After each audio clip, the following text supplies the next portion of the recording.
Okay, so இதில் என்ன பயன்படுத்தியிருக்காங்க, அது அசம்பிளி லாங்குவேஜும் பஞ்ச் கார்ட்ஸ். அப்போ வந்து ப்ரோக்ராமிங்கிறது வந்து ஒரு ஹைப்ரிட்டாக இருந்துச்சு, பாதி ஆட்டோமேஷன் பாதி வந்து இதில் அவங்க வந்து பஞ்ச் கார்டு மூலமாக மேனுவலாக பண்ணிகிட்டு இருந்தாங்க. லோ காஸ்ட் தேன் ஃபர்ஸ்ட் ஜென்ரேஷன் கம்ப்யூட்டர். இந்த செகண்ட் ஜென்ரேஷன் கம்ப்யூட்டருடைய இன்னொரு அட்வான்டேஜ் என்ன அப்படின்னா, அவருடைய காஸ்ட் அப்படிங்கிறது வந்து ஃபர்ஸ்ட் ஜென்ரேஷனோட கொஞ்சம் கம்மியாக இருந்துச்சு. Better speed, calculated data in microsecond. அது வந்து இன்னொரு கோர் பாயிண்ட். ஃபர்ஸ்ட் ஜென்ரேஷன்னா மில்லி செகண்ட், செகண்ட் ஜென்ரேஷன்னா மைக்ரோ செகண்ட். இன்னொரு மேஜர் டிஃப்ரெண்ட் வந்து அதில் வேக்யூம் டியூபு, இதில் வந்து transistor. Better portability as compared to the first generation. இந்த போர்ட்டபிலிட்டி அப்படின்னா என்ன அர்த்தம்னா, இதுக்கு ரெண்டு மீனிங் எடுக்கலாம். ஃபிசிக்கல் போர்ட்டபிலிட்டி, ஒரு இடத்துல இருந்து இன்னொரு இடத்துக்கு ஈஸியாக மூவ் பண்ணிக்கிறது, இது வந்து ஃபிசிக்கல் போர்ட்டபிலிட்டி. ப்ரோக்ராமிங் போர்ட்டபிலிட்டி அப்படின்னாக்கா, ஒரு ஜாபுக்கு நம்ம எழுதின ப்ரோக்ராமை இன்னொரு ஜாபுக்கு ஸ்லைட் மாடிஃபிகேஷனோட பயன்படுத்திக்கிறது. இப்போ நமக்கு ஒன்றுனா பிரிண்ட்டுன்னு தெரியும், ஸோ ஒரு இடத்துல இன்னொரு ஜாப் வருது, அந்த ஜாபுக்கு இதே பிரிண்ட்டை பயன்படுத்தினா ஓகே, இந்த ப்ரோக்ராம் அப்படியே எடுத்து கொஞ்சம் ஸ்லைட் மாடிஃபிகேஷன் பண்ணி நம்ம என்ன பண்ணிக்கலாம், ரீயூஸ் பண்ணிக்கலாம். ரெண்டு போர்ட்டபிலிட்டியுமே எதில் இருந்துச்சுன்னு சொன்னாக்கா செகண்ட் ஜென்ரேஷன் ஆஃப் கம்ப்யூட்டரில் இருந்துச்சு. டிஸ்அட்வான்டேஜ் அப்படின்னு பார்த்தீங்கன்னா, செகண்ட் ஜென்ரேஷனில் ஸ்டில் அதுக்கு வந்து அந்த சமயத்தில் இருந்த டிரான்சிஸ்டர்ஸ் ஜென்ரேட்டட் ஹீட், அந்த ஹீட்டை டிசிபேட் பண்ணுறதுக்கு அவங்களும் அப்பவும் என்ன பண்ணாங்க, செகண்ட் ஜென்ரேஷன்லேயும் கூலிங் சிஸ்டம் வந்து மெயின்டைன் பண்ணாங்க. Constant maintenance was required. இதுலேயும் வந்து இந்த டிரான்சிஸ்டர்ஸ் வந்து இனிஷியல் டிசைன் வந்து ஃப்ரீக்வெண்ட்டாக ஃபெயிலியர் ஆச்சு, அதனால் அதுக்கும் வந்து மெயின்டெனன்ஸ்க்காக ஒரு பர்சனை வச்சுருந்தாங்க. Only used for specific purpose. இதை வந்து எல்லா இடத்துலையும் பயன்படுத்த முடியல, ஒன்லி கொஞ்சம் ஸ்பெசிஃபிக்கான ஏரியாவில் தான் பயன்படுத்த முடிஞ்சுது. மேபி அதில் இருக்கக்கூடிய லிமிட்டேஷன்ஸாக இருக்கலாம், அந்த டிரான்சிஸ்டர்ஸ் வந்து எல்லா இடத்துலையும் கொஞ்சம் அசாடஸாக இருக்கலாம். ஸோ அதனால் இப்போ வேக்யூம் டியூப் வந்து அசாடஸ் கிடையாது, எல்லா என்விரான்மெண்ட்லையும் நீங்கள் பயன்படுத்த முடியும். ஏன்னா இட் இஸ் ஜஸ்ட் கிளாஸ்குள்ளே இருக்கக்கூட ஒரு மெட்டாலிக் எலமெண்ட் அப்படின்னு இருக்கும்போது தட் இஸ் பாசிபிள். இதை வந்து எல்லா இடத்துலையும் பயன்படுத்த முடியாமல் இருந்தது அப்படின்னு சொல்கிறாங்க. அடுத்தது தேர்ட் ஜென்ரேஷன். இந்த தேர்ட் ஜென்ரேஷன் அப்படிங்கிறது எந்த காலகட்டத்தில் வருது அப்படின்னாக்கா, 1965 71 வரலும் இந்த தேர்ட் ஜென்ரேஷன் கம்ப்யூட்டரை கொண்டு வராங்க. These computers are based on integrated circuit. அப்போ தான் என்ன வருது, இன்டகிரேட்டட் சர்க்யூட்டை இன்ட்ரடியூஸ் பண்ணுறாங்க. What is the different between a normal transistor and integrated circuit? Integrated சர்க்யூட்டுங்கிறது வந்து எப்படின்னா, நீங்கள் பார்த்துருப்பீங்க, ஒரு மாதிரி பிளாக் கலரில் சிப் ஒன்று இருந்து ஒரு மாதிரி நம்ம கரப்பாம்பூச்சி மாதிரி அதுக்கு இது 8 கால் பூச்சி வச்சுருவாங்க, அது மாதிரி கால் வச்சுருக்கோம்ல, that is called as integrated circuit. Transistor அப்படிங்கிறது வந்து உங்களுக்கு சின்ன சின்ன பீட்ஸ் மாதிரி இருக்கும், அதில் வந்து டெர்மினல்ஸ் இருக்கும், 3 டெர்மினல்ஸ் இருக்கும். ஸோ இப்போ இந்த டிரான்சிஸ்டர் அப்படிங்கிறத வச்சு வந்து டிரான்சிஸ்டருடைய இன்னொரு லிமிட்டேஷன் என்னென்னா, அது இடத்த அடைக்கும். இப்போ வந்து நீங்கள் எவ்வளோ வேக்யூம் டியூப் பயன்படுத்துறீங்களோ அந்த அளவுக்கு நீங்கள் டிரான்சிஸ்டரை பயன்படுத்தும் போது அதே சமயத்தில் இந்த டிரான்சிஸ்டர்ன்றது ஒரு கிரானுலர் எலமெண்ட், அதாவது தனித்தனி எலமெண்ட்டாக இருந்ததுனால சர்க்யூட் டிசைன் வந்து ரொம்ப காம்ப்ளெக்ஸாக இருந்துச்சு. இதில் என்னென்னா, நீங்கள் ஏதாவது வைப்ரேஷன்லையோ இல்லை வேகமாக நகரக்கூடிய ஒரு பொருளாக உங்களுடைய டிவைஸ் இருக்குது அப்படின்னும் போது அந்த கனெக்ஷன்ஸ் வந்து டிஸ்கனெக்ட் ஆகிறதுக்கு வாய்ப்பு உண்டு. ஒரு இடத்துல இன்னொரு இடத்துல அவங்க மூவ் பண்ணும்போது அந்த கனெக்ஷன் ஃபெயிலியர் வந்து ஆகிறதுக்கு வாய்ப்பு உண்டு. ஸோ இப்போ அடிஷ்னலாக நீங்கள் ஃபிசிக்கல் டிரான்சிஸ்டர் பயன்படுத்தும் போது ரெசிஸ்டர் எலமெண்ட், கெப்பாசிட்டர் எலமெண்ட் இதெல்லாமே சேர்த்து தான் பயன்படுத்தணும். அப்படி பயன்படுத்திட்டு இருக்கும்போது என்ன ஆகும்னா, அதில் ஏதாவது ஒரு ஃபெயிலியர் ஆனாலும் உங்கள் சர்க்யூட் ஃபெயிலியர் ஆகிறதுக்கு வாய்ப்பு உண்டு. இப்போ ஐசினா என்னென்னா, ஐசிக்குள்ளே உங்களால் 3 விஷயத்தை கொண்டு வர முடியும். ஒன்று டிரான்சிஸ்டர் கொண்டு வர முடியும், இன்னொன்று கெப்பாசிட்டரை கொண்டு வர முடியும், ரெசிஸ்டரை கொண்டு வர முடியும். எல்லாத்தையுமே என்ன பண்ண முடியும்னா, நீங்கள் அரிசியில் பேர் எழுதுறாங்கன்னு சொல்லி கேள்விப்படுங்களா, ஒரு அரிசியை ஒன்று எடுத்துகிட்டு அதுலேயே உங்கள் பேர் எழுதி கொடுப்பாங்க. அது மாதிரி தான் ஒரு சிலிக்கான் ஒரு இதுவை எடுத்துப்பாங்க, ஒரு மொனோலித்திக் சிலிக்கான் மெட்டல் எடுத்துக்கிட்டு ஒரு சின்ன மெட்டல் எடுத்து அதுக்குள்ளேயே சின்னதாக குட்டி குட்டியாக உங்களுக்கு என்ன ரெசிஸ்டன்ஸ் வேணுமோ அது மொத்தத்தையுமே வந்து எட்சிங் மூலமாக உருவாக்கிடுவாங்க. எட்சிங் மூலமாக டிரான்சிஸ்டரு, ரெசிஸ்டர், கெப்பாசிட்டர் இந்த எலமெண்ட் எல்லாமே உருவாயிடும். இந்த மாதிரி இந்த இதில் உருவாக்க முடியாத ஒரு எலமெண்ட் என்னன்னாக்கா, இது நமக்கு வந்து இண்டக்டர் இருக்குது பார்த்தீங்களா, இந்த வயர்டு காயில் மாதிரி இருக்குது பார்த்தீங்களா, அந்த காயில் மட்டும் இந்த ஐசியில் உருவாக்க முடியாது, மற்ற எல்லாத்தையும் உருவாக்கி இந்த மேஜர் எலமெண்ட்டுக்கெலாம் உள்ளே வந்துருச்சு. உள்ளே வந்துரும்போது அப்போ என்ன, இன்னும் சைஸ் வந்து ரெடியூஸ் ஆகுது. நம்ம டிரான்சிஸ்டருக்கு இவ்வளோ பெரிய இடம் இருந்துச்சுன்னா சைஸ் அது வந்து ஒரு சிப்புக்குள்ளே கொண்டு வந்துட்டாங்க, சர்க்யூட்டும் அதுக்குள்ளே வந்துடலாம். உள்ளேயே நீங்கள் என்ன பண்ணலாம், ட்ராக்கிங்லாம் போட்டு உங்கள் சர்க்யூட்டுடைய பாதி சர்க்யூட்டை வந்து சிப்புக்குள்ளே கொண்டு வந்துடுறதுனால உங்களுக்கு வந்து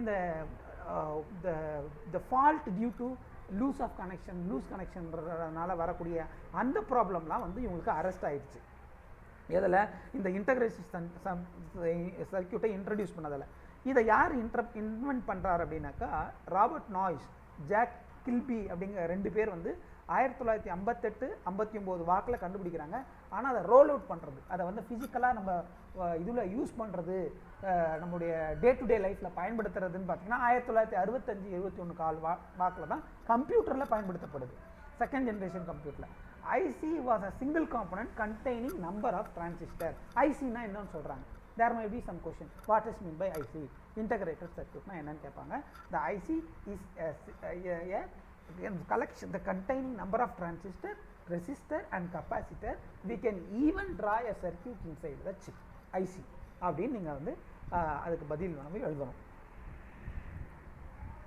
ஸோ இதுக்கு எக்ஸாம்பிள் இந்த தேர்ட் ஜென்ரேஷன் கம்ப்யூட்டருடைய எக்ஸாம்பிள் என்னென்னா PDP-8, PDP-11, ICL 2900, IBM 360, IBM 370 இதெல்லாம் வந்து அதனுடைய எக்ஸாம்பிள். நீங்கள் இதை எழுதின பிறகு நீங்கள் என்ன பண்ணிடணும், அந்த எலமெண்ட்ஸுங்களை பற்றி பேசின பிறகு நெக்ஸ்ட் அதனுடைய எக்ஸாம்பிள்ஸுங்களை கொடுத்துடணும், என்னென்ன பிசிலாம் அதுக்கு எக்ஸாம்பிள் அப்படின்னு சொல்லிட்டு. அடுத்தது advantage. These computers were cheaper as compared to the second generation computer. இப்போது நீங்கள் ரெசிஸ்டரை தனியாக மேக் பண்ணணும், டிரான்சிஸ்டரை தனியாக மேக் பண்ணணும், சர்க்கியூட்டை வந்து ட்ரா பண்ணணும், அதில் வந்து சால்டர் பண்ணி ஒரு சர்க்கியூட்டை உருவாக்கணுங்கிறது வந்து டைரெக்டாக ஒரு எட்சிங் மூலமாக ஒரு சின்ன ஒரு ஐசியில் எல்லாத்தையும் பண்ணிடும் போது என்ன ஆகுனாக்கா நமக்கு வேணால் இண்டிவிஜுவல் எலமெண்ட்டை உருவாக்குற காஸ்ட் அதிகமாக இருக்கும். ஆனால் மாஸ் ப்ரொடக்ஷன் பண்ணும்போது உங்களுக்கு வந்து ரொம்ப கம்மி விலைக்கு 50 ரூபாயில் கூட நீங்கள் அந்த சர்க்கியூட் சிப்ஸ் வந்து இன்றைக்கி மார்க்கெட்டில் அவைலபிள். ஸோ 50 ரூபா 30 ருபீஸில் வந்து நமக்கு கொடுக்கும்போது கம்பேரிட்டிவ்லி உங்களுக்கு வந்து காஸ்ட் ஆஃப் த ஐசிஸ் வந்து ரெடியூஸ் ஆகுது. Cost of the IDC reduce ஆகுதுனால cost of the project reduce ஆகுது. Cost of the project reduce ஆகுதுனால நம்மளால் கம்மி விலைக்கு அந்த ப்ராடக்ட்டை கொடுக்க முடியுது. Compare to first and second ஜென்ரேஷனை விட தேர்ட் ஜென்ரேஷன் கம்ப்யூட்டர் வந்து ரொம்ப சீப்பான முறையில் அவங்களால கொடுக்க முடிஞ்சது. Fast and reliable. இதில் வந்து சர்க்கியூட் டிஸ்டர்பன்ஸ், அதாவது எக்ஸ்டர்னல் நாய்ஸு, நம்மளுடைய ஃபிசிக்கல் டிஸ்டர்பன்ஸ் எதுவும் இல்லாததுனால ரிலியபிள் அவுட்புட்டை அது வந்து ப்ரொடியூஸ் பண்ணுது. ஃபாஸ்ட்டாகவும் அது வந்து இருந்தது. Use of IC in a computer provide small size of computer. சைஸும் குறைஞ்சு போச்சு. IC not only reduce the size of the computer but also improve the performance of computer as compared to the previous computer. இது வந்து சைஸை மட்டும் குறைக்கல, பர்ஃபார்மன்ஸும் நல்லா இருந்துச்சு இந்த ஐசி இன்ட்ரடியூஸ் பண்ண பிறகு. அடுத்ததாக this generation of computer IC வந்துட்ட உடனே என்ன பண்ணாங்கன்னா இந்த டிரான்சிஸ்டர்ஸை வந்து உள்ளுக்குள்ளே சிப்புக்குள்ளேயே கொண்டு வந்தது மூலமாக ஆக்சுவலாக உங்களோட மெமரி எலமெண்ட் அப்படிங்கிறது என்ன அப்படின்னா ஃப்ளிப் ஃப்ளாப்ஸ் அப்படிங்கிறத வச்சு தான் அவங்க வந்து அந்த மெமரி எலமெண்ட்டை டிசைன் பண்ணுவாங்க. அதாவது ரேம் அப்படிங்கிற மெமரி. இன்னொன்று இந்த பர்மனெண்ட் ஸ்டோரேஜ் இருக்குது பாருங்கள், அதுதான் வந்து சம்திங் டிஃப்ரெண்ட். அது வேறு மெத்தடில் கெப்பாசிட்டிவ் மெத்தடில் அதை ஸ்டோர் பண்ணுவாங்க. ஸோ பர்மனெண்ட் ஸ்டோரேஜ் தான். இந்த தேர்ட் ஜென்ரேஷன் கம்ப்யூட்டர் வந்து ஐசிலே நம்மளால் மெமரி இம்ப்ளிமெண்ட் பண்ண முடியும் அப்படிங்கிறதுனால அவங்களுக்கு என்ன பண்ணுச்சுன்னா ஸ்டோரேஜ் கெப்பாசிட்டி வந்து அது அதிகமாக வச்சுருந்துச்சு. அடுத்தது instead of punch card mouse and keyboards were used as in code. Third generation கம்ப்யூட்டரில் என்ன வந்துருச்சு, மவுஸும் கீபோர்டும் வந்துருச்சு. இப்போ கம்ப்ளீட்டாக இந்த அசம்பிளி லாங்குவேஜும் போயிடுச்சு, பஞ்ச் கார்டும் போயிடுச்சு. They use an operating system. So இப்போ தேர்ட் ஜென்ரேஷனில் தான் ஆப்ரேட்டிங் சிஸ்டம்னு வருது. What is operating system? First of all first உங்களுக்கு ஆப்ரேட்டிங் சிஸ்டம்னா என்னன்னு தெரிஞ்சுக்கணும். ஏன் வந்து நம்ம எந்த சாஃப்ட்வேர் யூஸ் பண்ணாலும், வேர்ட் பயன்படுத்தினாலும், எக்ஸல் பயன்படுத்தினாலும் நம்மளை வந்து முதல்ல விண்டோஸ் போட சொல்கிறாங்க. விண்டோஸ் போட்டால் தான் வந்து உங்களால் வந்து அந்த சாஃப்ட்வேரை பயன்படுத்த முடியும். அப்படின்னா லினக்ஸ் போட சொல்கிறாங்க. இந்த ஆப்ரேட்டிங் சிஸ்டம்ங்கிறது என்ன பண்ணுது அப்படின்னு சொன்னீங்கன்னா உங்களோட கம்ப்யூட்டரை பயன்படுத்துவதற்கு தேவையான எல்லா விதமான அந்த கம்ப்யூட்டருக்குள்ள எல்லா எலமெண்ட்டையும் மேனேஜ் பண்ணக்கூடிய கேப்பபிலிட்டி வந்து யாருக்கு இருக்கும்னாக்கா ஆப்ரேட்டிங் சிஸ்டம் தான் இருக்கும். Operating system is a system software. Operating system is a system software. It does following task. என்னென்ன பண்ணும் அப்படின்னாக்கா input output management, memory management, task management, இது எல்லாத்தையுமே இது பார்க்கும். என்னென்னது? Input output management, memory management, task management. இதை வரல நீங்கள் கண்ட்ரோல் பண்ணிட்டீங்கன்னாவே உங்களுக்கு மேஜர் பார்ட் ஆஃப் உங்களுடைய கம்ப்யூட்டர் ஆப்ரேஷன்ஸை நீங்கள் வந்து நீங்கள் கண்ட்ரோல் பண்ண முடியும். ஸோ இட் இஸ் இப்போ Android also one type of OS.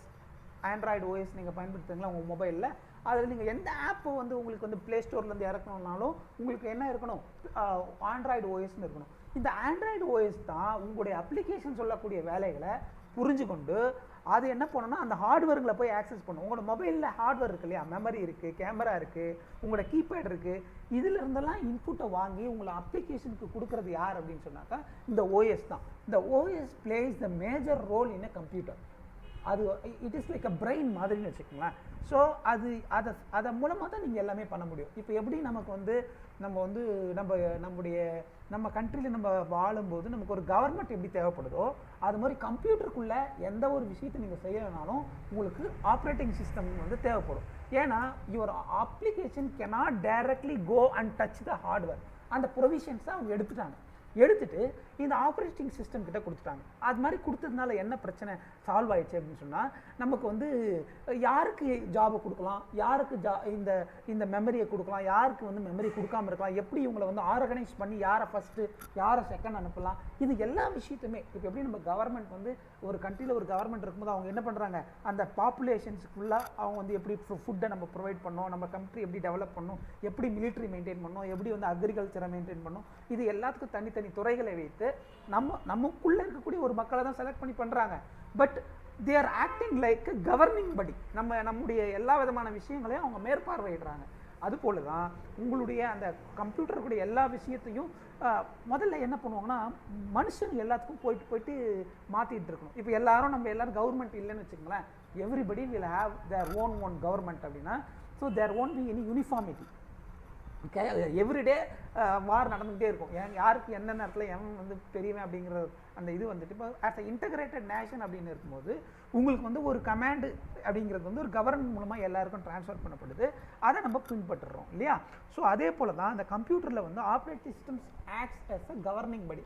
It only can talk with input output devices in your computer and then with the memory and then with the different tasks executing in your கம்ப்யூட்டரில் எக்ஸ்கூட எல்லா விஷயத்தையுமே வந்து யார் மேற்பார்வையிடுவா அப்படின்னு சொன்னால் operating system தான் பண்ணும். These computers reduces the computational time from micro second to nano second.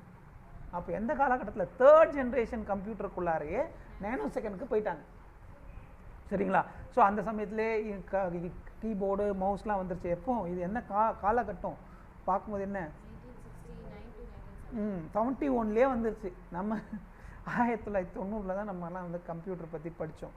So அப்போ அந்த காலகட்டத்திலே வந்து அவங்க அந்த அளவுக்கு வந்து வளர்ச்சி அடைஞ்சிருக்கிறாங்க. ஸோ டிஸ்அட்வான்டேஜ் இந்த ஐசியில் வந்து என்ன ப்ராப்ளம்னா, IC cannot be trouble shooted. இப்போ ஒரு ஐசி ஒன்று கெட்டு போச்சு, ஒரு இது ஓவர் ஹீட்டிங்கால் அதில் பார்த்தீங்கன்னா ஒரு டிரான்சிஸ்டர் தான் ஃபெயிலியர் ஆகிருக்குன்னு வச்சுக்கோங்களேன். ஒரு 1000 டிரான்சிஸ்டர் ஒரு இதுக்குள்ளே கொண்டு வர முடியும், மில்லியன்ஸ் ஆஃப் டிரான்சிஸ்டர் உங்களால் கொண்டு வர முடியும். மில்லியன்ஸ் அப்படின்னாக்கா 10 லட்சம் டிரான்சிஸ்டருக்குள்ள ஒரே ஒரு சிப்புக்குள்ளே கொண்டு வர முடியும். அதில் ஒரு டிரான்சிஸ்டர் ஃபெயிலியர் ஆகிடுச்சுன்னா கூட you have to replace complete chip தான் நீங்கள் ரீப்ளேஸ் பண்ணணும். So it cannot be maintained. அது வந்து one of the disadvantage. Highly sophisticated technology is required to manufacturing IC chips. இந்த ஐசி சிப்ஸ் எடுத்துக்கங்க, டைப்பிங் பண்ண போகிறீங்களா? இப்போ ஸோ இந்த ஐசி மேனுஃபேக்சரிங் அப்படிங்கிறது வந்து என்ன பண்ண முடியும்னா, நம்மளால் வந்து ஒரு பல விஷயங்களை வந்து இந்த மெக்கானிக்கல் ரிலேட்டட் ப்ராடக்ட்ஸ்லாம் வந்து நம்ம அம்பத்தூர்லேயே ரெடி ஆகுது. நிறைய விஷயங்கள் வந்து அம்பத்தூர்லேயே நம்மளால் ரெடி பண்ணிக்க முடியும். ஏன்னா அந்த மெஷின்ஸ் நம்ம இருந்துச்சுன்னு சொன்னாக்கா நம்ம ரா மெட்டீரியலை பை பண்ணி நம்மளால் பண்ணிக்க முடியும். ஆனால் ஐசி வந்து அம்பத்தூரில் உருவாக்க முடியும்னா உருவாக்க முடியாது. ஏன் உருவாக்க இயலாது அப்படின்னாக்கா அதுக்கு அந்த எச்சிங் டெக்னாலஜி, அந்த லேசர் கட்டிங் பண்ணக்கூடிய அந்த டெக்னாலஜி இருக்கக்கூடிய மெஷின்ஸ் வந்து காஸ்ட் வெரி ஹை. அது அப்படியும் இல்லாமல் சில கவர்மெண்ட் ரெகுலேஷன்ஸ் இருக்குது. அந்த ஐசி உருவாக்குற இதுவை நீங்கள் இங்கே வச்சுருந்தீங்க அப்படின்னாக்கா நம்ம கண்ட்ரியில் கொண்டு வரணும்னு சொன்னாக்கா அதுக்கு நம்ம சில கவர்மெண்ட் அப்ரூவல் வாங்கணும். அது கொஞ்சம் கஷ்டம். அப்படிங்கிறதுனால நிறைய கம்பெனிஸ் மேபி இப்போ இருக்கா எனக்கு தெரில. when I completed degree, when I was working in industry, I don't know a company which is manufacturing IC chips in our country. We are always buying from either Europe or from China. இது மாதிரி very China, Taiwan அது போன்ற country கிட்ட இருந்து தான் நம்ம வந்து பொருட்களை வாங்கி சிப்புன்னு வரும்போது மட்டும் ஸோ நம்ம அவங்கக்கிட்ட இருந்தால் வாங்கி பண்ணுறோம். ஸோ அந்த சிப் பண்ணுறதுங்கிறது வந்து அந்த சொஃபிஸ்டிகேட்டட் டெக்னாலஜி வந்து தேவைப்படுச்சு. அதனால் வந்து எல்லாராலையும் அதை உருவாக்க முடியல.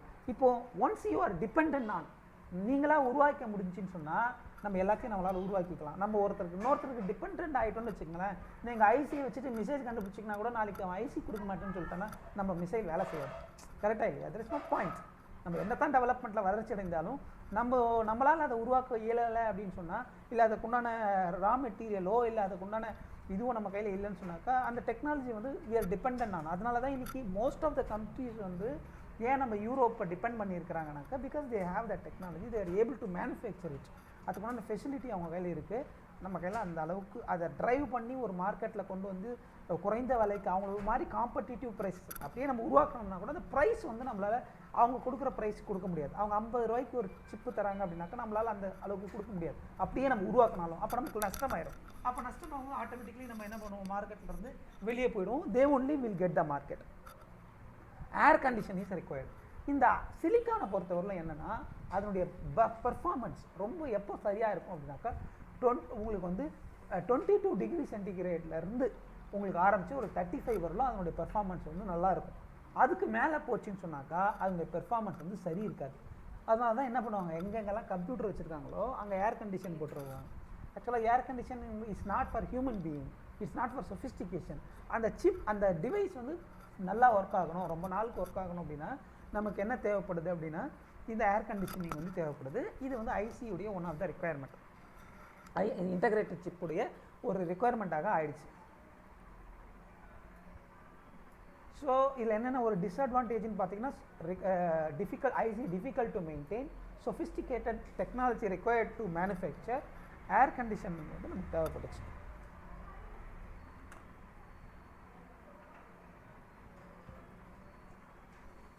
ஃபோர்த்து ஜென்ரேஷன் 1971 1980 வரலும் ஒரு 9 ஆண்டு காலம் ஃபோர்த்து ஜென்ரேஷன் கம்ப்யூட்டர் வந்து தன்னுடைய ரோலை ப்ளே பண்ணிகிட்டு இருந்துச்சு. இந்த டெக்னாலஜியில் தான் வந்து என்ன பண்ணுறாங்க, இந்த ஃபோர்த் ஜென்ரேஷனில் வந்து மைக்ரோ ப்ராசஸரை உள்ளே கொண்டு வராங்க முறையாக. இந்த மைக்ரோ ப்ராசஸர் அப்படிங்கிறது என்ன பண்ணும் அப்படின்னா, it is like it contains large number of circuits inbuilt in a small place. உங்களுடைய மொத்த computation, arithmetic, logic, microprocessor what are things will be there in a micro ப்ராசஸர்னு பார்த்தீங்கன்னா ஏஎல்யூங்கிறது கண்டிப்பாக இருந்தாகணும். அரித்மெட்டிக் லாஜிக் யூனிட் அது என்ன பண்ணும், ஏதாவது ஒரு இன்புட் கொடுத்தீங்கன்னா அதை கம்ப்யூட்டேஷன் பண்ணி கொடுக்கும். And then logical unit, arithmetic logic unit, and then இன்னொன்று memory management unit. Some microprocessor should have these things. அப்புறம் ரிஜிஸ்டர்ஸ், ஆக்சிலரி ரிஜிஸ்டர்ஸ் வந்து உங்களுக்கு இருக்கணும். ஸோ அதில் மெயின் பார்ட் அப்படின்னு பார்த்தீங்க அப்படின்னாக்கா அரித்மெட்டிக் லாஜிக் யூனிட் தான் வந்து மைக்ரோ கம்ப்யூட்டரில் இம்பார்ட்டன்ட் திங். அதுதான் வந்து கம்ப்யூட்டேஷன்களை பண்ணுறதுக்கு பயன்படுத்தப்படும். இந்த 1971 ஃபோர்த்து ஜென்ரேஷன் கம்ப்யூட்டரில் தான் அவங்க என்ன பண்ணுறாங்க, மைக்ரோ ப்ராசஸரை இன்ட்ரடியூஸ் பண்ணுறாங்க. ஓகேங்களா? the microprocessor used in a computer for any logical and arithmetic function to be performed in any program. Graphic user interface technology was exploited to offer more comfort to the user. So அப்போ third ஜென்ரேஷனில் என்ன இல்லைனாக்கா, இப்போ நம்ம இந்த விண்டோவை நம்ம open பண்ணோம்னா நமக்கு இது போல் ஒரு இது மாதிரியான ஸ்க்ரீன்ஸ்லாம் வருது இல்லையா. இப்போ எனக்கு ஒரு பிக்சர் மாதிரி ஒரு போட்டு இந்த இடத்துல இந்த டெக்ஸ்ட்டை போட்டிருக்காங்க.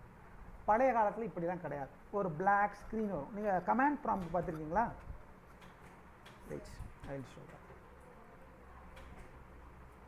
எம்எஸ் தாஸில் யார் ஒர்க் பண்ணியிருக்கிறது? எம்எஸ் தாஸ்னு தெரியுமா? MS தாஸ்னா okay. ஸோ இப்படி தான் இருக்கும் ஸ்க்ரீன். இப்படி வந்துட்டு இது மாதிரி ஒரு கர்சர் பிளிங்க் ஆகிட்டு இருக்கும். அவங்க எதனா ஒரு கமாண்ட் அது கம்ப்யூட்டருக்கு கொடுக்கணும்னாலும் இதில் போய் டைப் பண்ணணும். காப்பி, பிரிண்ட்டு, எடிட்டு, எல்லாத்தையுமே இதுக்கு பேர் என்ன சொல்லுவோம்னா கேரக்டர் யூசர் இன்டர்ஃபேஸ்னு சொல்லுவாங்க, CUI.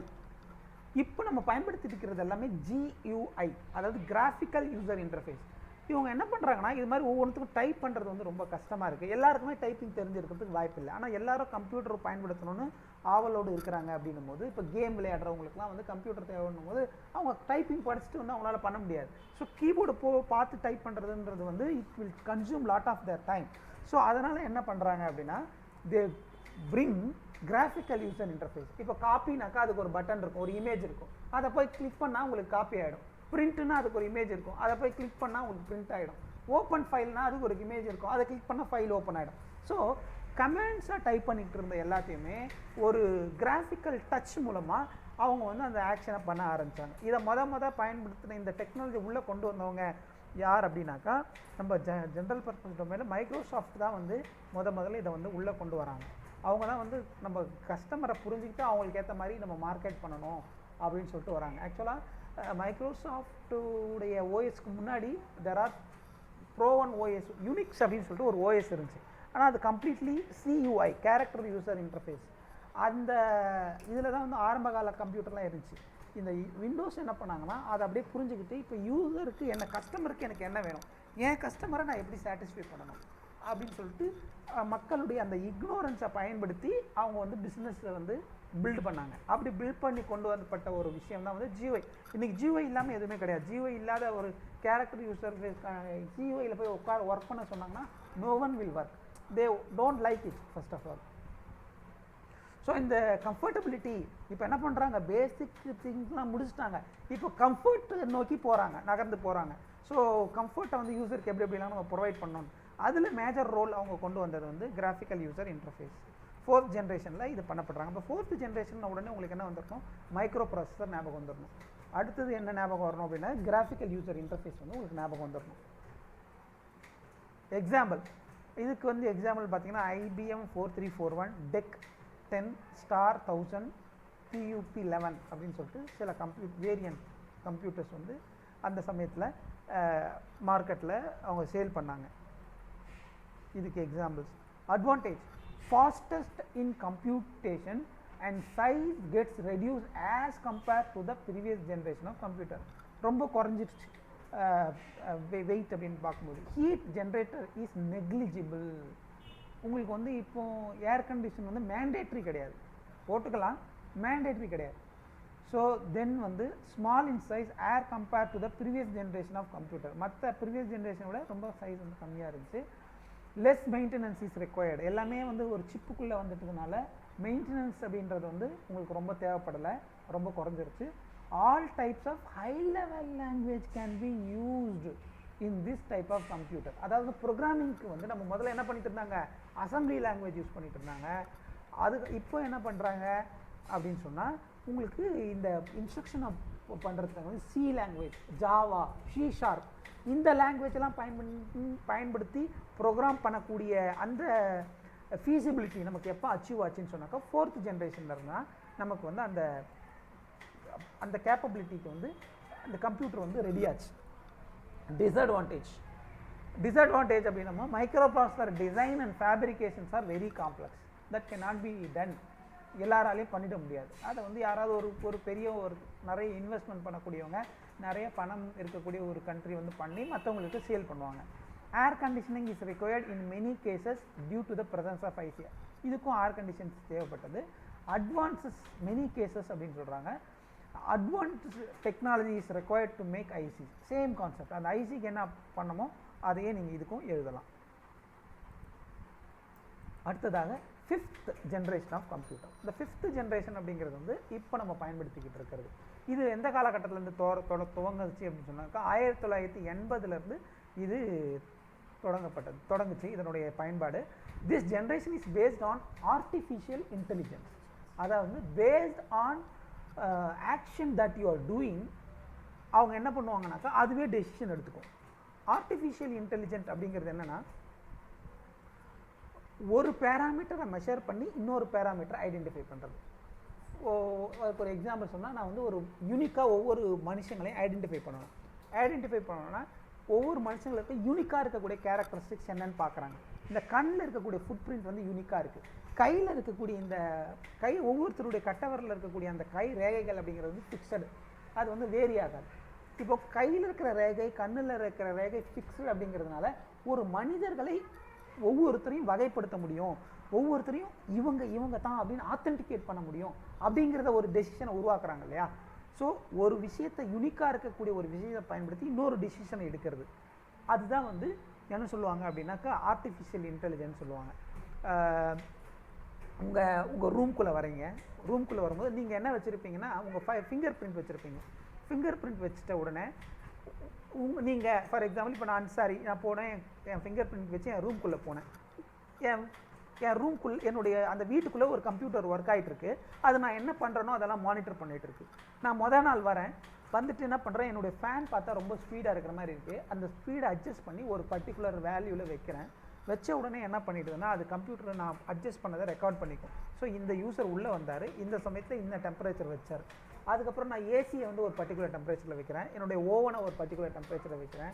இது மாதிரி இந்த அந்த இதில் பயன்படுத்தக்கூடிய எல்லா ஹிஸ்ட்ரியும் நான் எதெல்லாம் பயன்படுத்துகிறோமோ அது எல்லாத்துடைய ஹிஸ்ட்ரியும் அது என்ன பண்ணும், மெமரியில் ஸ்டோர் பண்ணிக்கும். லேட்டர் பாயிண்ட் ஆஃப் டைம் நான் வந்து வெளியே போயிட்டு திரும்பவும் வரேன். முறை வரும்போது எதுவுமே கேட்காது, இது ஒவ்வொருத்தையும் ரெக்கார்ட் பண்ணிடுச்சு. ரெண்டாவது முறை வரும்போது நான் வந்து முதல்ல முறை வரும்போது நான் கொடுத்துருப்பேன் என் பேர் அன்சாரின்னு சொல்லிட்டு. ரெண்டாவது முறை நான் வந்து என் ஃபிங்கர் பிரிண்ட்டை வச்சதும் அது என்ன பண்ணணும், ஹலோ அன்சாரின்னு சொல்லும். இதுக்கு பேர் தான் ஆர்டிஃபிஷியல் இன்டெலிஜென்ஸ். நான் உள்ளுக்குள்ளே வந்த பிறகு ஆட்டோமேட்டிக்காக என்னுடைய ஃபேனுடைய ஸ்பீடு வந்து அந்த பர்டிகுலர் ஸ்பீடுக்கு ரெடியூஸ் ஆகிடும். அந்த ஓவன் எவ்வளோ டெம்பரேச்சருமோ அது மெயின்டைன். ஸோ இது மாதிரி ஒவ்வொரு விஷயத்தையும் நம்முடைய ஒரு விஷயம் நடக்கிறத வச்சு இன்னொரு விஷயத்தை டிஃபைன் பண்ணிக்கொள்கிறது, இன்னொரு விஷயத்தை கண்ட்ரோல் பண்ணுறது, அதுதான் ஆர்டிஃபிஷியல் இன்டெலிஜென்ஸ்னு சொல்லுவாங்க. அதை தான் வந்து இப்போ என்ன பண்ணிகிட்டு இருக்காங்கன்னா அந்த அந்த இது வந்து 1980லேருந்து ஆரம்பித்து இன்றைக்கி வந்து அது ரொம்ப பீக்கில் இருந்துச்சு. நான் ஒர்க் பண்ணக்கூடிய காலகட்டத்தில், நான் இண்டஸ்ட்ரியில் இருந்த காலகட்டத்தில் கூட ஆர்டிஃபிஷியல் இன்டெலிஜென்ட்டுக்கு அந்தளவுக்கு மதிப்பு இல்லை. ஏன்னாக்கா அந்தளவுக்கு அவ்வளோ ப்ராசஸிங் பண்ணுற அளவுக்கு மைக்ரோ ப்ராசஸரும் டெக்னாலஜியும் அன்றைக்கி டெவலப் ஆகாமல் இருந்துச்சு. இன்றைக்கி அதெல்லாம் எல்லாமே பாசிபிள்ன உடனே எல்லாமே பார்த்துட்டு போயிட்டாங்க, ஆர்டிஃபிஷியல் இன்டெலிஜென்ட் போயிடுறாங்க. So they are trying to monitor each and every individuals. ஒரு கண்ட்ரி இருக்குது அப்படின்னாக்கா அதை கூட ஒவ்வொருத்தரையும் மானிட்டர் பண்ணுற அளவுக்கு they developed the technologies. Okay, the aim of the 5th generation is to make the device which could respond to the natural language input and are capable of learning and self-organization. நான் எப்படி நான் உள்ளே போனதும் நான் ஒரு இதோ வச்ச உடனே அது ஒரு ஹிஸ்ட்ரி எடுத்து வச்சுக்கிட்டு என்னுடைய டேஸ்ட் என்னன்னு புரிஞ்சுக்கிட்டு அதுக்கேற்ற மாதிரி அது வந்து அதை அடாப்ட் பண்ணிக்கிட்டோம். அதே போல் தான் நீங்கள் இதுக்கு இந்த ஆர்டிஃபிஷியல் இன்னொரு ஒரு எக்ஸாம்பிள் கூட சொல்லலாம். நீங்கள் இந்த யூடியூப்பில் போயிட்டு என்ன பண்ணுவீங்க, ஒரு எஜுகேஷன் வீடியோ ஒன்று பார்த்துருப்பீங்க. ஃபார் எக்ஸாம்பிள் சிஏஓ பார்க்குறீங்கன்னு வச்சுங்களேன். அதுக்கப்புறம் ஒரு வீடியோ பார்த்து முடிச்சுட்டு அதுக்கப்புறம் நீங்கள் உங்கள் பிசி லேப்டாப்பை டர்ன் ஆஃப் பண்ணிட்டு வெளியே போய்டுறீங்க. திரும்ப வந்துட்டு டர்ன் ஆன் பண்ணி நீங்கள் அந்த வேறு ஏதாவது ஒரு வீடியோ நீங்கள் பார்க்குறீங்கனாலும் உங்களுக்கு சிஏஓ ரிலேட்டட் வீடியோஸ் எல்லாம் அப்படியே ஸ்டாக் பண்ணி வச்சுருப்பாங்க, உங்களுக்கு சைடில் காமிப்பாங்க. அது எப்படி அவங்களால பண்ண முடியுது? அப்போ என்ன பண்ணுறாங்க, தேர் விஜிலண்ட். உங்களை வந்து அவங்க ஸ்டடி பண்ணுறாங்க. நம்ம என்னென்ன இன்ஃபர்மேஷன் நம்ம ஃபீட் பண்ணுறோமோ அதை வச்சு மேபி அவங்க அல்காரிதம் வச்சுருக்கலாம். அந்த அல்காரிதம் என்ன பண்ணுதுன்னா நீங்கள் உள்ளுக்குள்ளே லாகின் ஆனவுடனே உங்களுடைய ஜிமெயில் அக்கௌண்ட்டை வச்சு அவங்க மானிட்டர் பண்ணிகிட்டு இருக்காங்க உங்களை. ஏன்னா ஜிமெயில் ஐடி வச்சு தான் நீங்கள் உள்ளே போய்ட்டு யூடியூபுடைய வீடியோ பார்க்குறீங்கள, அந்த கூகுளில் ஏதாவது சர்ச் பண்ணுறீங்க. அப்படி பண்ணும்போது அவங்க உங்களை மானிட்டர் பண்ணிவிட்டு உங்கள் டேஸ்ட்டெல்லாம் அவங்களுடைய சர்வரில் அவங்க ஸ்டோர் பண்ணி வச்சுருக்காங்க. தெரிஞ்சுக்கிட்டு நீங்கள் உள்ளுக்குள்ளே வந்த உடனே உங்களுக்கு ஏற்ற மாதிரி அவங்க வந்து உங்களுக்கு என்னென்ன தேவைங்கிறத வச்சு அவங்க மார்க்கெட் பண்ணி உங்களை அவங்க ஸ்டடி பண்ணிக்கிறாங்க. இந்த ஃபீச்சருக்குலாம் பேர் தான் வந்து artificial intelligence. It has its own good and bad. என்னை பொறுத்தவரை குட்டை விட பேட் தான் அதிகமாக இருக்குது. Okay, make the device which respond the natural language. Self adapt பண்ணிக்கும் அந்த கம்ப்யூட்டர் வந்து அந்த உங்களுடைய இதை பொறுத்து, உங்களுடைய இன்புட்டுங்களை பொறுத்து நீங்கள் என்னென்ன விஷயத்தை வெளிப்படுத்துறீங்களோ அந்த இன்புட்டுங்களை பொறுத்து அது என்ன பண்ணோன்னா அந்த என்விரான்மெண்ட்டை அதை அடாப்ட் பண்ணிக்குது. This generation is based on ULSI, ultra large scale integration. Initially இதில் ஐசிலாம் பார்த்தீங்கன்னா LSI, லார்ஜ் ஸ்கேல் இன்டகிரேஷன். அதுக்கப்புறம் VLSIன்னு வந்துச்சு, வெரி லார்ஜ் ஸ்கேல் இன்டகிரேஷன் வந்துச்சு. அதுக்கப்புறமா இப்போ இருக்குது இந்த மைக்ரோ ப்ராசஸரு, இப்போ high speed computer, i7 micro இதுலாம் வருது இல்லையா, இதெல்லாம் வந்து ultra large scale integration technology மூலமாக உருவாக்குறாங்க. Resulting in production of micro processor chips having 10 million electronic component. 10 மில்லியன்கிறது என்ன அப்படின்னாக்கா 1 மில்லியன்கிறதே 10 லட்சம். 10 × 10 போட்டுக்கோங்க, 100 லட்சமா? 10 × 10 × 1000. ஆக்சுவலாக 10 மில்லியன் சொல்கிறாங்க. 10 மில்லியன் இஸ் நாட் பில்லியன், அதை புரிஞ்சுக்கணும். 1 மில்லியன் மட்டுமே 10 லட்சம். அப்போது 10 மில்லியன்னா எவ்வளோ? 100 லட்சம். 100 லட்சம் எலக்ட்ரானிக் காம்பனண்ட் வந்து ஒரு இதுக்குள்ளே அவங்களால கொண்டு வர முடியுது. ஒரு சிப்புக்குள்ளே கொண்டு வர முடியுது.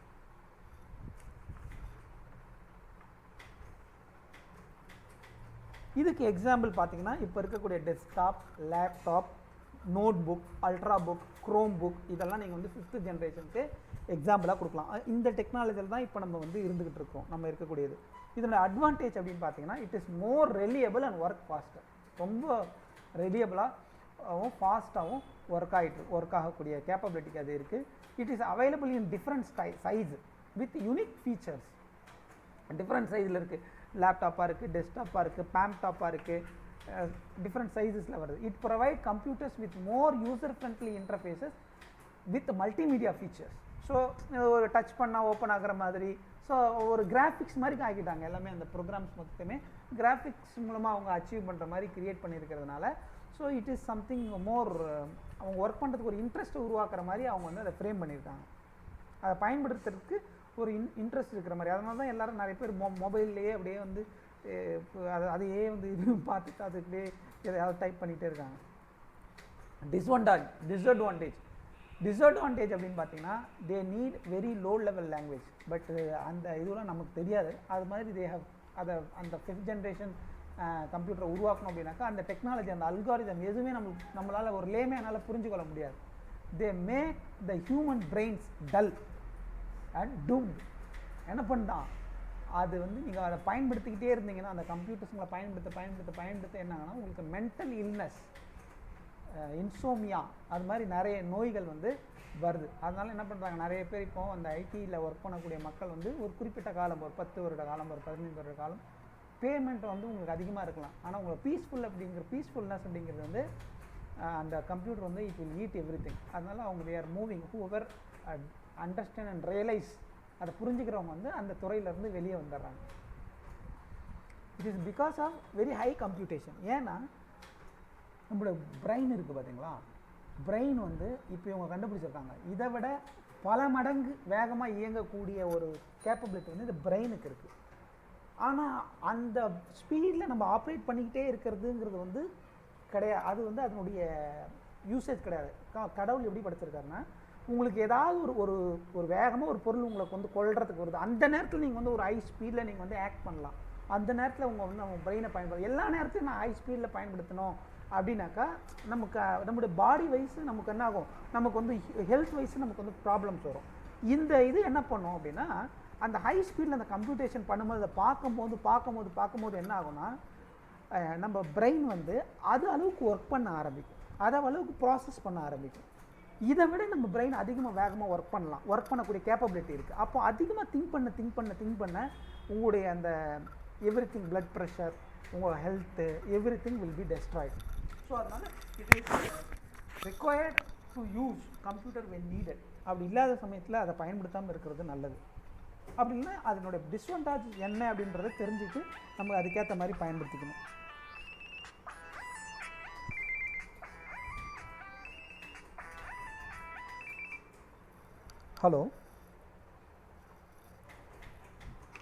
Hello, could you be louder? Ganesh, I am in class now. Could you call me after some time? Okay, thank you, bye.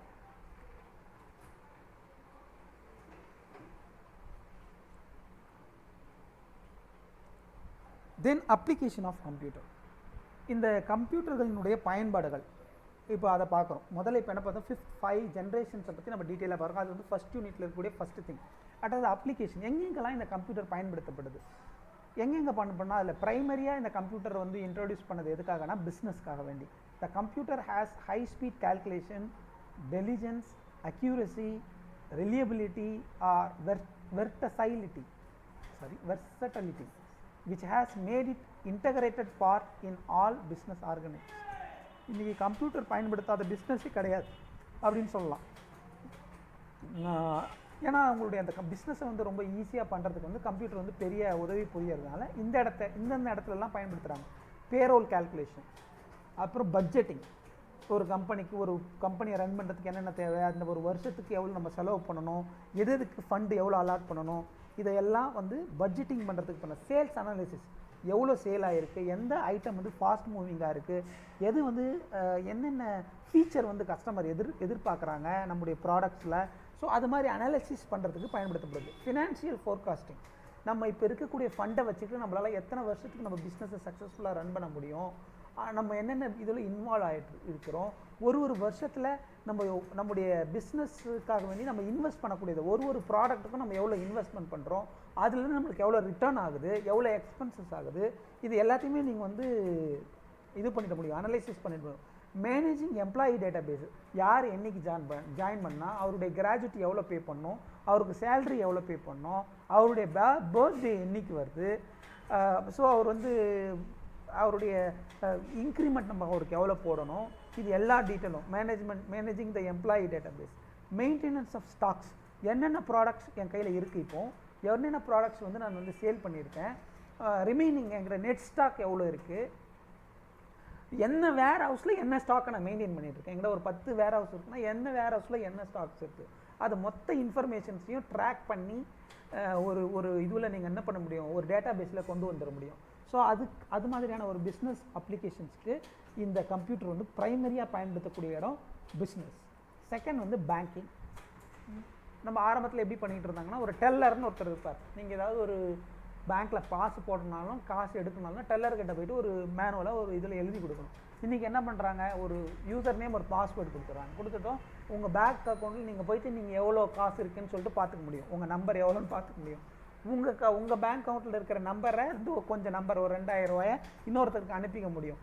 So அது மாதிரி அந்த அளவுக்கு உங்கள் பேங்க்குடைய இது ஃபுல்லாகவே நீங்கள் வந்து கண்ட்ரோல் பண்ண, உங்கள் டிரான்சாக்ஷன்ஸ் எல்லாமே நீங்கள் மானிட்டர் பண்ண முடிய அளவுக்கு இன்றைக்கி பேங்கிங் துறை வளர்ந்துருக்கு. அப்படின்னாக்கா அதுக்கு இந்த கம்ப்யூட்டர் வந்து ஒரு காரணம். அதே போல் நீங்கள் போடக்கூடிய பணத்துக்கு உண்டான வட்டி, அதோடைய ஃபிக்ஸ்டு டெபாசிட் இருந்தால் அதுக்கு எவ்வளோ உங்களுக்கு வந்து இத்தனை வருஷத்தில் எவ்வளோ கிடைக்கும், இது எல்லா விதமான விஷயங்களையும் இந்த கம்ப்யூட்டர் மூலமாக அவங்க பண்ணுறாங்க.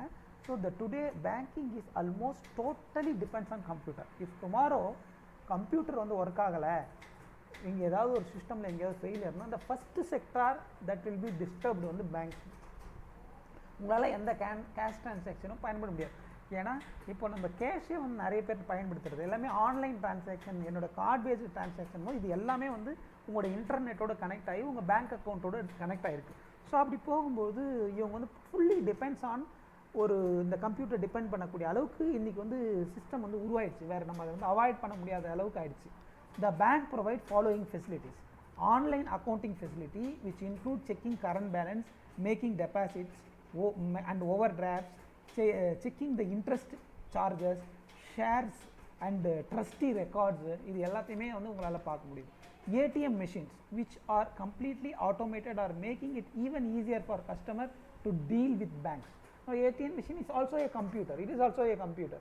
அந்த கம்ப்யூட்டரில் போய்ட்டு நீங்கள் ஒரு பணம் எடுக்கக்கூடிய மொத்த விஷயங்கள் எல்லாமே உங்களுக்கு வந்து அது ஸ்பெசிஃபிக் பர்பஸ்க்காக பயன்படுத்தப்படுது. ஒன்லி பேங்க் ட்ரான்சாக்ஷன்ஸ் மட்டும் ஹேண்டில் பண்ணுறதுக்காக பயன்படுத்தப்படுது. அதுலேயும் மைக்ரோ ப்ராசஸர் இருக்கும், அதுலேயும் பிரிண்டர் இருக்கும், அதுலேயுமே எல்லாமே இருக்கும். மேபி அதனுடைய physical structure might be in a different look. Insurance companies are keeping all records up to date. உங்கள் வெஹிக்கிள் இது இன்சூரன்ஸ் நீங்கள் வந்து என்றைக்கு ரினியூ பண்ணணும், எவ்வளோ நீங்கள் வந்து உங்களுடைய டெப்ரிசியேஷன் ஆஃப் யுவர் அசட் அது எவ்வளோ வந்து குறையுது இயர் பை இயரு, அப்படி குறையும் போது நீங்கள் எவ்வளோ பே பண்ண வேண்டியது இருக்கும். இது எல்லா விஷயத்தையும் அவங்க மொத்தமே கம்ப்யூட்டர் அல்காரிதம் ஃபார்முலா மூலமாக என்ன பண்ணுறாங்க, அரைவ் பண்ணிடுறாங்க. ஸோ இந்த இன்சூரன்ஸ் கம்பெனிஸ் வந்து அடுத்த பீப்புள் இந்த கம்ப்யூட்டர் பயன்படுத்தக்கூடியவங்களில் insurance companies, finance houses and stock broking firms are widely using computers for their concerns. இவங்க எல்லாம் வந்து மேஜர் பீப்புள் இந்த கம்ப்யூட்டரை பயன்படுத்தக்கூடியவங்களில் இவங்களெல்லாம் நீங்கள் சொல்லலாம். அடுத்ததாக insurance companies are maintaining a database of claims with information showing procedure to continue with policies. எப்படி வந்து அந்த பாலிசிஸ் அவங்க கண்டினியூ பண்ணணும், starting date of the policies, next due instalment of the policy, maturity date, interest due, survival benefits, bonus, இது எல்லா இன்ஃபர்மேஷன்ஸையும் அந்த insurance companies வந்து கம்ப்யூட்டர் மூலமாக ஹேண்டில் பண்ணுறாங்க ஃபார் எவ்ரி இண்டிவிஜுவல் அப்படின்னு சொல்கிறாங்க. அடுத்தது கம்ப்யூட்டர்ஸ் வந்து plays major role in education. இப்போது நம்ம ப்ரீவியஸில் நமக்கு என்ன பண்ணுவாங்க, நாங்கள் ஸ்கூல் படிக்கக்கூடிய காலத்துலலாம் புக்கில் வந்து புக்கு வர்றதுக்கே எங்களுக்கு 6 மாதம் ஆகிடும். புக்கு ஒரு வருஷம் ஒரு கிளாஸ் படிக்கிறோம் அப்படின்னாக்கா 6 மாதம் புக்கே இருக்காது. டீச்சருக்கு மட்டும்தான் புக் இருக்கும், அவங்களுக்கு மட்டும் ஒரு புக் காப்பி வரும், அதை வச்சு அவங்க எடுப்பாங்க. புக் இல்லாமையே வந்து படிப்போம். அதுக்கப்புறம் 6 மாதத்துக்கு அப்புறம் கவர்மெண்ட்டில் வந்து ஒரு புக்கு கொடுப்பாங்க.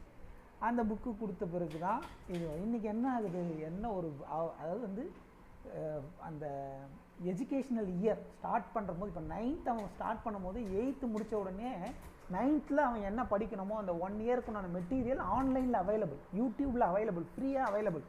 ஒன்லி திங் அவங்க என்ன பண்ணணும், போய் டவுன்லோட் பண்ணி அவங்க பார்க்கணும், அதை ஒர்க் அவுட் பண்ணி பார்க்கணும். அதே மாதிரி டிஃப்ரெண்ட் ஐடியாஸ். அப்போ அந்த காலத்தில் எப்படி இருந்துச்சுன்னா எங்கள் டீச்சர் எப்படி திங்க் பண்ணுறாங்களோ அப்படி தான் நாங்கள் திங்க் பண்ணுவோம்.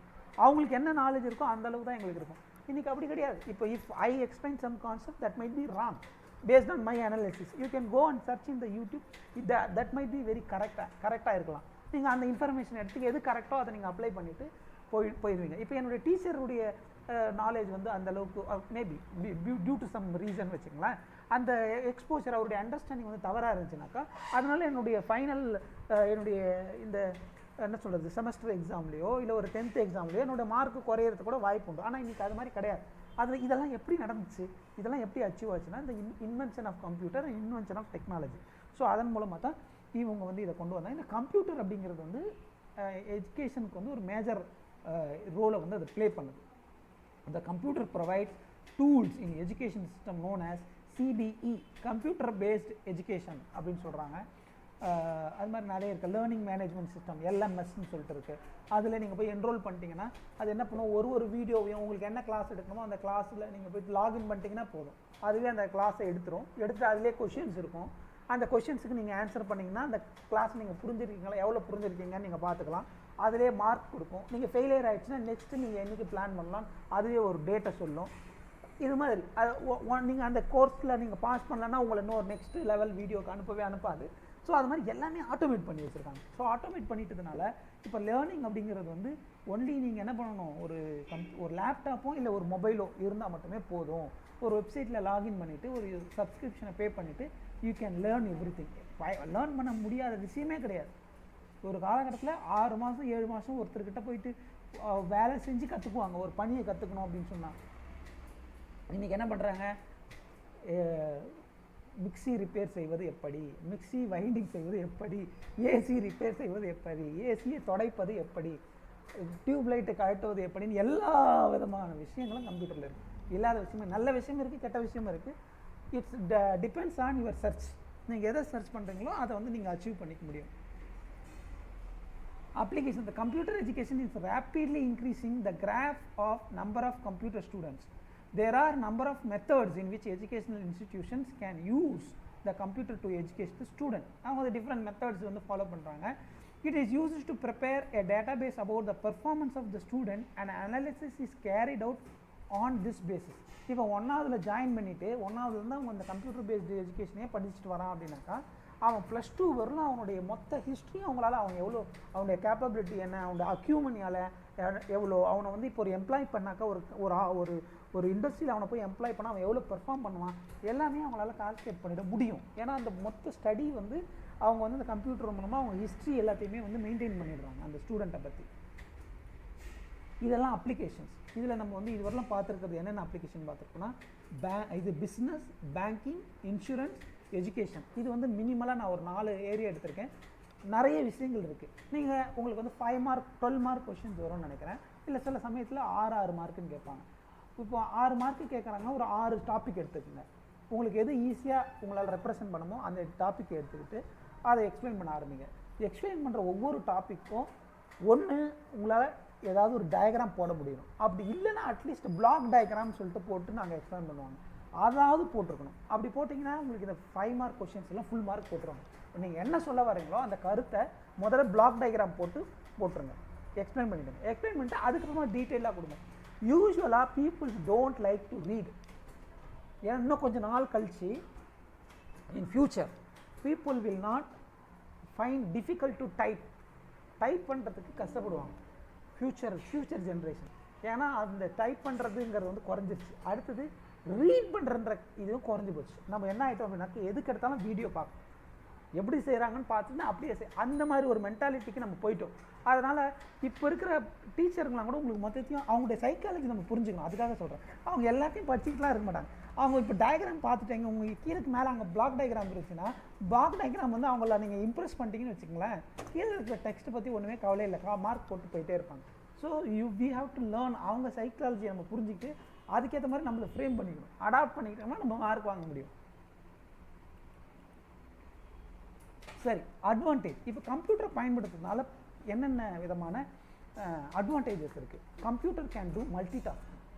மல்டி டாஸ்கிங் அப்படின்னா என்னது அப்படி முதல்ல நம்ம அதை புரிஞ்சுக்கணும். வாட் இஸ் மல்டி டாஸ்கிங் அப்படின்னு சொல்லிட்டு கேட்பாங்க. இப்போது நான் என்ன பண்ணேன், உங்களுக்கு பாடம் நடத்திக்கிட்டே இருந்தேன். அந்த சமயத்தில் என்ன ஆச்சுன்னா எனக்கு ஒரு கால் வந்துச்சு. நான் என்ன பண்ணேன்னா உங்களுக்கு ஒரு பாஸ் கொடுத்துட்டு நான் போயிட்டு அவர்கிட்ட ஃபோனை பேசினேன். ஃபோன் பேசி முடிச்சுட்டு திரும்ப வந்து நான் வேல்யூ கண்டினியூ பண்ணேன். இப்போ டோட்டலாக நான் செஞ்சுருக்கிற வேலை அப்படின்னு பார்த்தீங்கன்னா, நீங்கள் நான் கிளாஸ் எடுத்ததுலேருந்து பார்க்கும்போது நான் கிளாஸ் எடுத்திருக்கிறேன், ஃபோன் பேசியிருக்கேன். இது மாதிரி நான் ஒரு 10-15 விஷயங்கள் வருதுன்னு வச்சுக்கோங்களேன். ஒவ்வொரு விஷயத்தையும் நான் ஹேண்டில் பண்ணுறேன். உங்களுக்கு ஒரு விஷயத்தை எக்ஸ்பிளைன் பண்ணுறேன், அந்த நேரத்தில் நீங்கள் திங்க் பண்ணிட்டு இருக்கீங்க, நான் போயிட்டு இன்னொரு வேலையை பார்க்குறேன். ஸோ டோட்டல் ஒர்க் அப்படின்னு பார்க்கும்போது இப்போ நான் தனித்தனியாக பிரிச்சிருந்தேன்னு வச்சுக்கோங்க. இந்த ஃபோனை நான் இப்போ அட்டன் பண்ணல. ஏப்பா நான் கணேஷ் நான் வந்து அவர் கால் அட்டன் பண்ணவே இல்லை. I have to spend a small part of time later. உங்களுக்கு எடுத்த இந்த இவ்வளோ டைம் போக ஒரு குறிப்பிட்ட டைம் அவருக்கு செல் பண்ணியிருக்கணும். அப்போ அது ஆட் ஆகுது, அக்குமுலேட். இது மாதிரி ஒரு 10 விஷயம் ஆட் ஆகும்போது total consumed time in a day for different task அப்படின்னு பார்க்கும்போது உங்களுக்கு அதிகமாக இருக்குது. ஆனால் இப்போ நான் என்ன பண்ணிட்டேன், ஒரு சின்ன பாஸ் கொடுத்துட்டு நான் அவருடைய கால் அட்டன் பண்ணிட்டதுனால நான் வந்து ஒரு அவருடைய டாஸ்க்கு இந்த டயத்துக்குள்ளேயே பண்ணிட்டேன். மேபி கொஞ்சம் உங்களுக்கு எடுத்த டைமில் 1 or 2 minutes அதிகமாகும். ஆனால் என்னுடைய டைம் பார்த்தீங்க அப்படின்னாக்க இது மாதிரி பண்ணுறதுக்கு பேர் தான் வந்து மல்டி டாஸ்கிங். இந்த computer can do only one task at a time. ஆனால் அந்த டாஸ்க்கை வந்து பாஸ் பண்ணி எது ரொம்ப ஹையர் ப்ரியாரிட்டியோ அதை எடுத்து மூவ் பண்ணிவிட்டு உங்களுடைய ஒரு குறிப்பிட்ட டயத்துக்குள்ளே நிறைய கம்ப்ளீட் பண்ண மாதிரி காமிக்கிறது. That is what multitasking. அதாவது more than one task at a time அப்படின்னு அர்த்தம் அது. ஆனால் அட் எ டைம் 2 இதுவெலாம் பண்ண முடியாது. அது என்ன பண்ணுறாங்கன்னா தே யூஸ் த பாஸ் பயன்படுத்தி அந்த ஒரு டாஸ்க்கை வந்து வெயிட்டில் போட்டு இன்னொரு டாஸ்க்கை எடுத்து பண்ணிவிட்டு திரும்ப அதை வெயிட்டில் போட்டு இந்த task depends on the priority of the task, they will handle it. This is called as multitasking. Multitasking is the one of the major advantage of the computer. The person can perform multitask. The person can perform multitask, multiple operation, calculate numerical problem within few seconds. Computer can perform trillions of instructions per second. So ஒரு பர்சனால் multiple task பண்ணுறது அப்படிங்கிறது வந்து முடியாது. ஆனால் கம்ப்யூட்டரால் அதை பண்ண முடியும். ஏன்னா அதோடைய ஸ்பீடு அதிகம். In terms of micro second, nano seconds அது பண்ணுறதுனால அதனால் என்ன டாஸ்க்கு பல டாஸ்க்குங்களை ஒரே நேரத்தில் அதனால் ஹேண்டில் பண்ண முடியும். That is what called as multitasking. The next thing is speed. Advantage of கம்ப்யூட்டர்னு செப்பரேட் கொஸ்டினாக கேட்பாங்க. அதில் நம்ம முதல்ல சொல்கிறது மல்டி டாஸ்கிங். அடுத்தது computer. The speed. The now computer is not just calculating device. Nowadays the computer has very important role in human life. One of the main advantages of computer is its incredible speed, which helps the human to compute their task in few seconds. All the operations can be performed very fast just because of its speed. Elsewise it takes long time to perform the task. For example, நான் வந்து ஒரு photo எடுக்கும் போது என்ன ஆகும்னா, நான் colour photo எடுக்கிறேன்னு வச்சுக்கோங்க.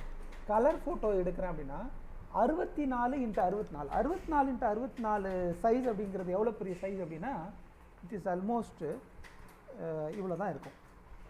64x64.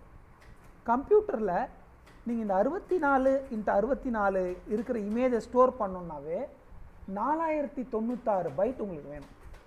64x64 இவ்வளோ தான் இருக்குன்னு வச்சுக்கோங்க image.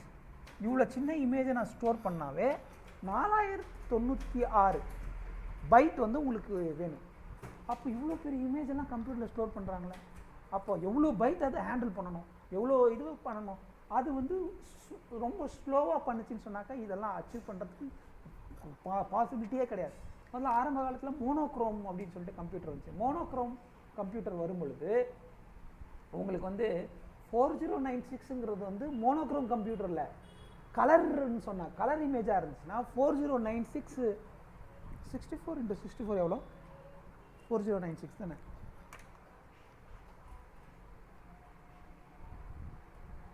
I think so 4096. Colour இமேஜாக இருந்துச்சுன்னா ரெட்டு க்ரீன் ப்ளூன்னு சொல்லிட்டு ஒரு புள்ளி நீங்கள் கம்ப்யூட்டரில் வைக்கிறீங்கன்னா அதுக்கு 3 காம்பவுண்ட் இருக்கும், ரெட்டு க்ரீன் ப்ளூன்னு சொல்லிட்டு. ஒவ்வொன்றுத்தையும் ரிப்ரசென்ட் பண்ணுற ஒரு டாட்டை ரிப்ரசென்ட் பண்ணுறதுக்கு 3 பைட். அப்போ 4096 × 3. அப்போ எவ்வளோ இவ்வளோ சின்ன இமேஜுக்குன்னா, அப்போ இவ்வளோ பெரிய இமேஜை நான் ஸ்டோர் பண்ணோன்னா நான் எவ்வளோ கம்ப்யூட்டேஷன்ஸ் பண்ணோம், எவ்வளோ மெமரியை நான் ஹேண்டில் பண்ணோம், எவ்வளோ இதுவை நான் ரீட் பண்ணி எடுக்கணும் அந்த பைட்ஸை. அப்போது இது வந்து கொஞ்சம் ஸ்பீடாக இருந்தால் தான் பாசிபிள். அதனால தான் இந்த கம்ப்யூட்டர் பயன்படுத்தப்படுது. இல்லைன்னா அது மேனுவலாக இது வந்து ரொம்ப ஸ்லோவாக பண்ணுச்சுன்னு சொன்னாக்கா கம்ப்யூட்டர் பயன்படுத்துறதுக்கு உண்டான வாய்ப்பு இல்லை. அதனால தான் நீங்கள் வாட்ஸ்அப்பில் ஒரு இமேஜை எடுத்து அப்படி ஜஸ்ட்டு ஒரு ஃபார்வர்ட் பண்ண தான் அவருடைய இதில் உடனே அவரால் பார்க்க முடியுது. அப்போ அந்த ப்ராசஸர் எவ்வளோ ஸ்பீடில் ஒர்க் ஆகும்னு பாருங்கள்.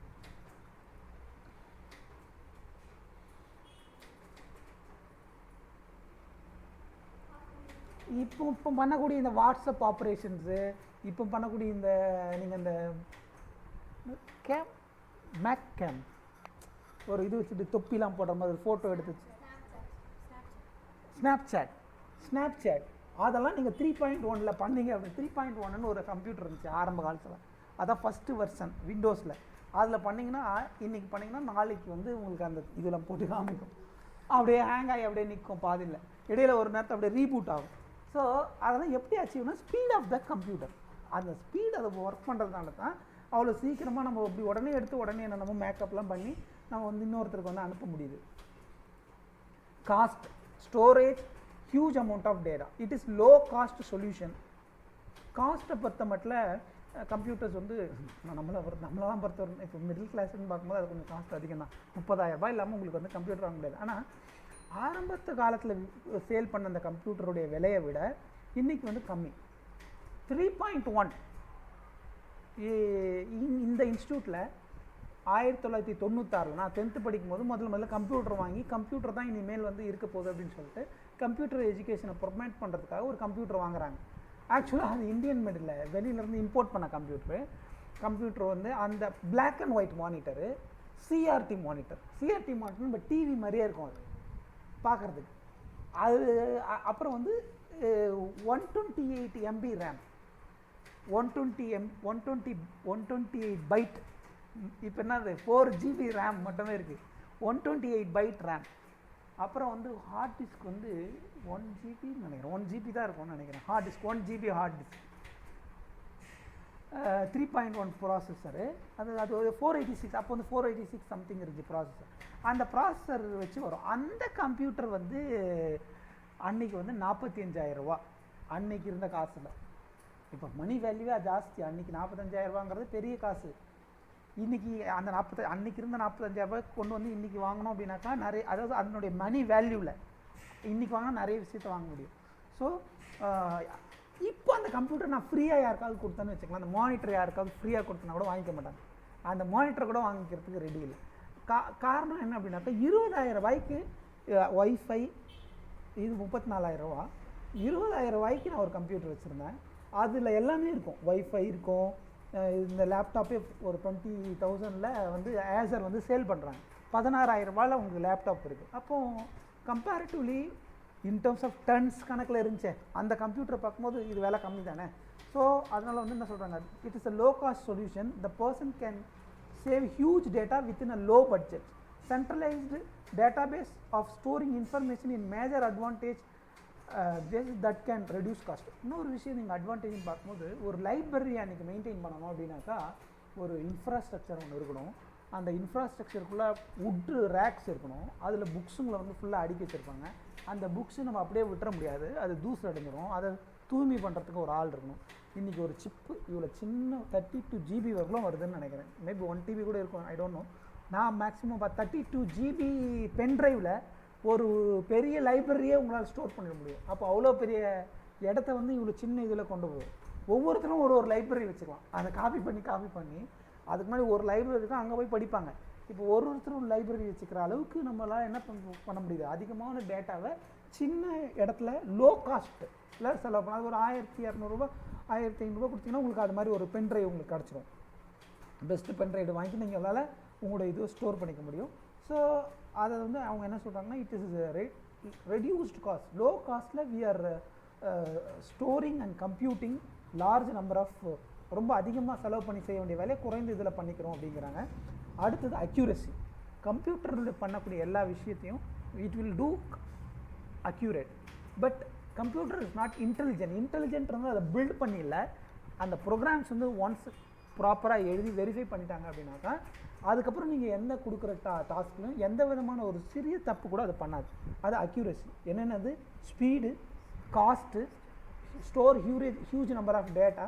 அடுத்தது வந்து அக்யூரசி. Data security. நீங்கள் ஒரு இன்ஃபர்மேஷனை ஸ்டோர் பண்ணுறீங்க, ஒரு தகவல் வந்து ஸ்டோர் பண்ணுறீங்கன்னா நீங்கள் என்ன பண்ணிக்கலாம்னா, இந்த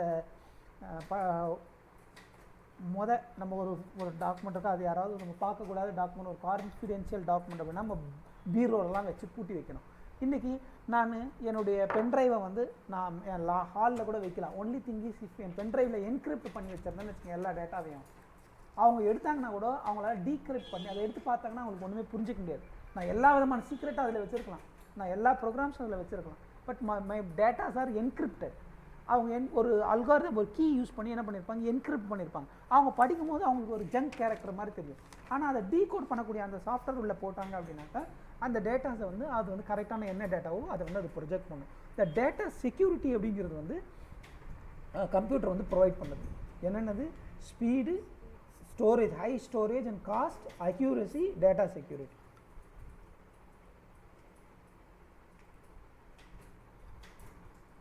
terms related to the computer.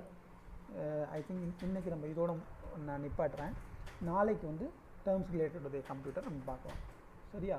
So இப்போ நம்ம இந்த எடுத்த விஷயத்தை வந்து நான் என்ன பண்ணுறேன்னா, யூனிட் முடிஞ்ச பிறகு உங்களுக்கு நோட்ஸ் தரேன். இதை நான் இந்த வீடியோ வந்து அப்லோட் பண்ணுறேன் யூடியூப்பில். உங்களுக்கு ஏதாவது ஒரு முறை ரீவிசிட் பண்ணுங்கள். ரிவிசிட் பண்ணி இந்த ஸ்க்ரீன்ஸ்லாம் அப்படியே வரும், நம்ம ஒவ்வொரு நிமிஷம் பார்க்கும்போது அது வரும். அது வந்து ஏதாவது இம்பார்ட்டன்ட் பாயிண்ட்ஸை நீங்கள் நோட்ஸ் எடுத்து நீங்கள் வச்சுக்கோங்க. உங்களுக்கு இப்போது நோட்ஸ் வரலாம் படிக்கிறதுக்காக வந்து. சரியா? Okay, thank you. Will see tomorrow.